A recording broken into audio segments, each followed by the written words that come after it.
Hey everyone, it's Michael GoosebumpsFan. I'm going to be continuing the Mummy book marathon today.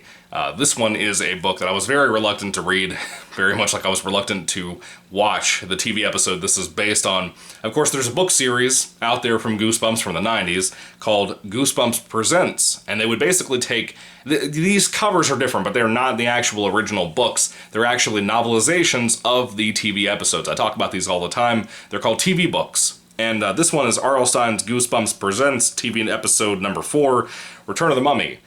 And yeah, this is going in the Mummy batch of books that I'm going to rank at some point, God willing, if I get to read all of them sometime soon. I've been struggling through these books, mainly with the second one and with this one that's technically an episode and a novelization made of the second book, Return of the Mummy.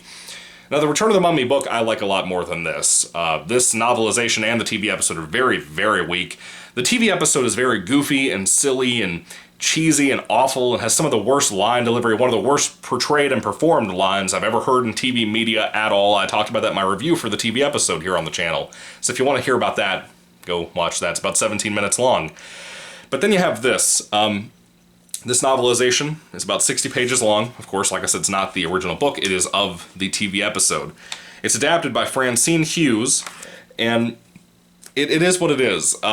Francine did an okay job with this. It is what it is. She's just adapting the screenplay itself, and that's fine. For that, she did a good job. Now, the screenplay quality itself, what was in that screenplay and whatnot, one of the biggest charms about the TV episode was how rough it was, how sloppy it was, how messy and just bland, but the sets look great. The sets, I think, are the biggest draw to that, and the Mummy himself looks good. They're all draws that make that episode worth watching in some way, shape, or form, I think. As a big Mummy fan, like the Universal Mummy film series, one of my favorite series of all time.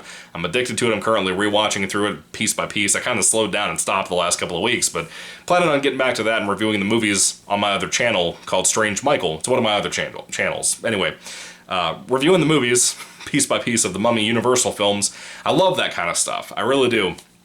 And then you have things like this book that are they don't have the sets. They don't have the cheesy goofball actors. They don't have the little trivia factoids like the girl in the episode who played Sari, the cousin.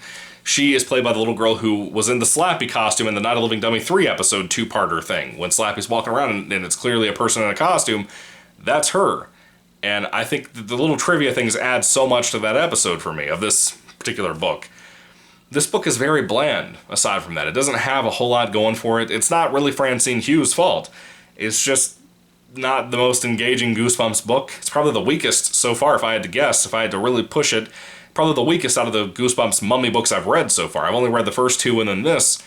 This is a pretty weak one. I do like it less than I like the Return of the Mummy original book, like the actual novel.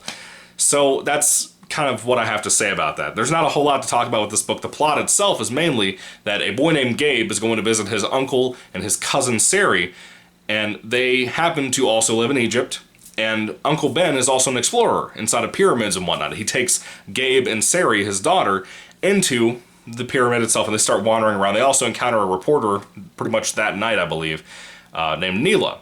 Or Nyla. I think it's Nyla, because of the Nile River. And Nyla is a reporter, and she hangs out with them a little bit. And again, for a 60-page book, I don't want to tell you too much, because I don't want to ruin it for you. But at some point, there is a mummy that comes into the story. Just kind of like with the first two Mummy books from Goosebumps as the old 90s classic series. The biggest problem is that these mummies usually don't show up for most of the book. It's usually like the last 10 or 15 pages a mummy shows up. This is no different. It's about maybe 15 pages away from the finale of the 60-page book. But the setting and the atmosphere, even though the Return of the Mummy book is very disappointing. I like the first Mummy book called The Curse of the Mummy's Tomb. I think it's a very, very good book. I think it's one of the most underrated Goosebumps books, personally.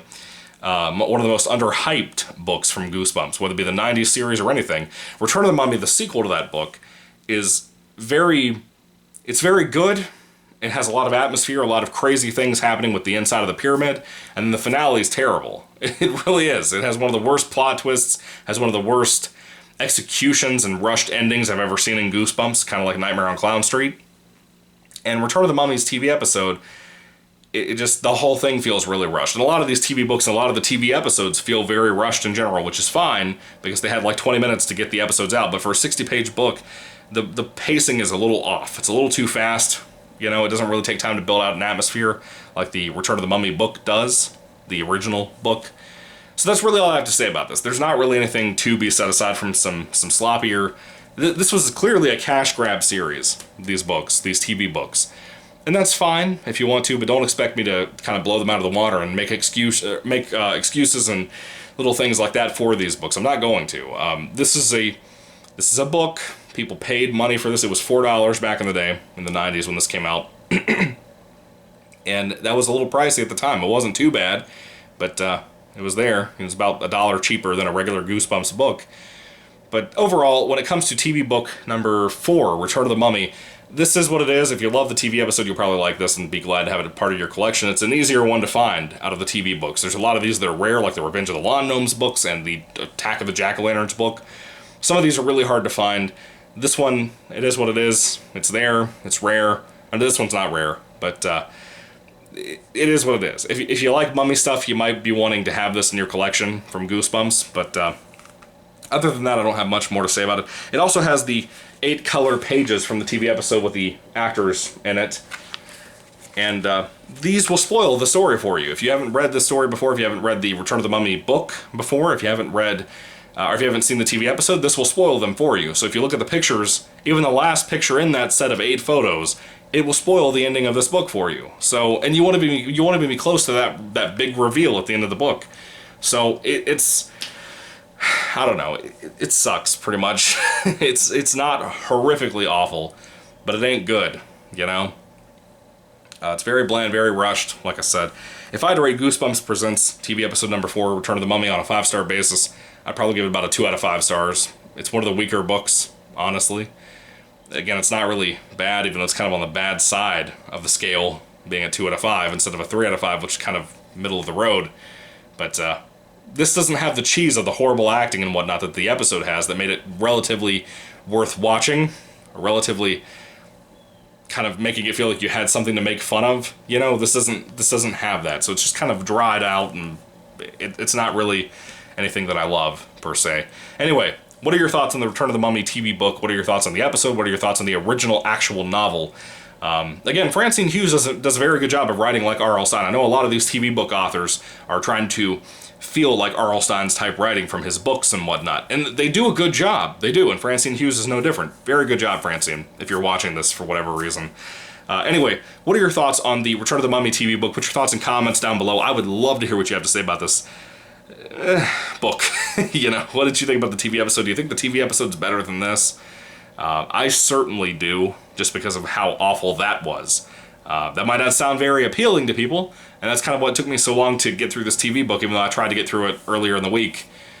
I had my struggles, man. It's just something I didn't want to read, honestly. I'm reading some other stuff on the side for my newest channel I'm working on. Swan Song by Robert McCammon is what I'm reading right now. It's a fantastic End of the World book. So I'm doing some stuff on the side that I just wanted to do to get away from Return of the Mummy. But I am glad right now I do get to start today the Series 2000 book, The Mummy Walks, in the Mummy series. There's not many of these books left. I think there's like 2 books after this one, but I've been looking forward to this one for a long, long time. I bought this like early last year, and I have been wanting to read it so bad. I've been waiting off forever to do this marathon with you guys.